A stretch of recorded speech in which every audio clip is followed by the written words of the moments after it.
Welcome back to the channel, where today I'll be telling you about some of my favourite new Skyrim mods that have just released, including a quest mod set in Solstheim, a load of weapons and armour, and even some interesting new mechanics.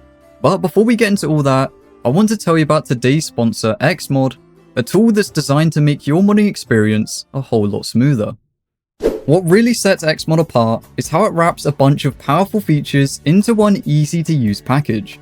It automatically detects games from all your favourite launchers, Steam, Epic, you name it, and gives you access to a massive mod library covering over 5,000 PC games.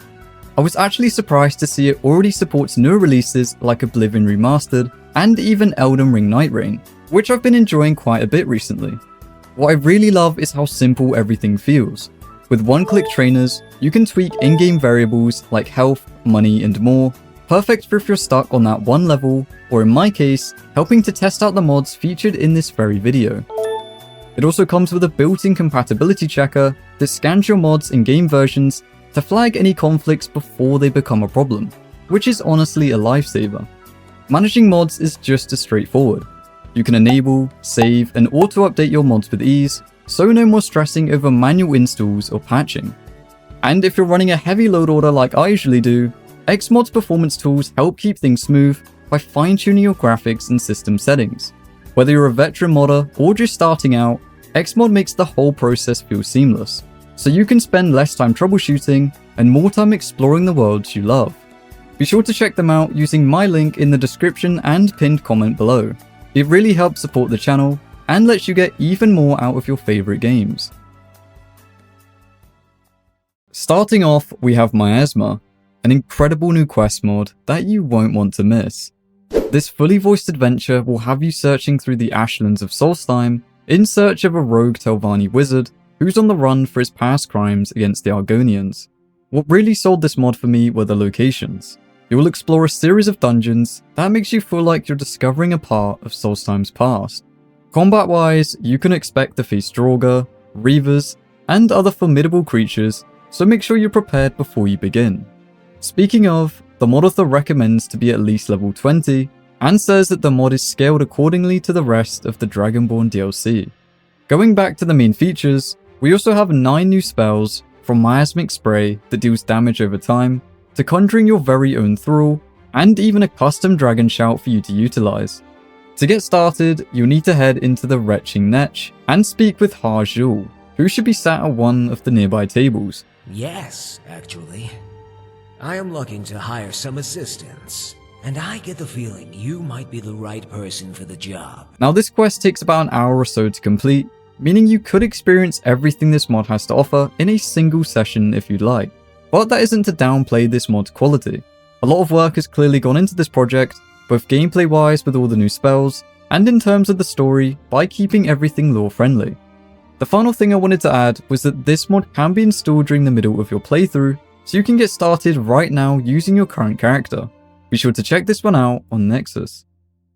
Next up, we have Yoku Armory, a mod which introduces some wonderfully crafted gear into Skyrim based on Redguard attire. So what exactly do you get? Well, to kick things off, there are 3 new light armor sets and an additional heavy armor, all of which have their own unique appearance. The Corsair set is a fortified robe setup, light, stylish, and just tough enough to stand above scaled armor.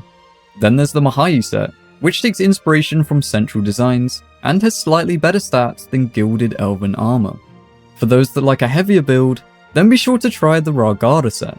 This comes with 4 different variations and is about the same as ebony armor, so it's definitely something to consider using. Lastly, you can acquire the Askia armor pieces through a mini-boss that resides in a Dwemer ruin deep beneath the city of Markarth. There are some weapons too, a number of curved swords that pair nicely with your new look. Most can be simply crafted, but there are a few hidden in the world which encourages a little bit of exploration. One is dropped by Kamatu, who you will encounter during the quest in My Time of Need.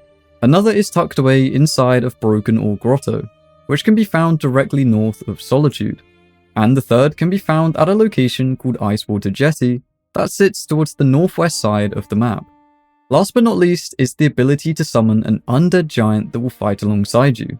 So overall, you can see just how much content this mod adds. even going that extra step to incorporate some new gameplay elements, which I always love to see. Following on, we've got a creative little mod called Release the Soul OIF. This one brings a new twist to how soul gems work in Skyrim, and I gotta say, it's a lot of fun. Here's how it works. By striking a filled soul gem with a blunt weapon, you now shatter it and actually release the trapped soul inside. However, and this is the key part, that soul is not exactly friendly. Once freed, it will immediately attack anything in range, whether it's your enemies, an ally, or even you. It's a fairly simple mechanic, but the possibilities feel endless. Maybe you're in a tight situation and find yourself in need of a distraction, or perhaps you just want to unleash something upon the world and watch it cause absolute chaos. Whatever it is, I'm sure this mod has you covered. I love seeing all the new mods that are now possible thanks to Object Impact Framework, and this is no exception. This mod author has brought so many incredible ideas to life that all utilize the same framework, so if you like what you see here, then I highly recommend taking a look at some of their other creations. For our next mod, we have Flora Druid. You might remember in my last showcase that I covered the Frost Druid mod. Well, this is a similar edition made by that same mod author who's opted for a different approach this time round.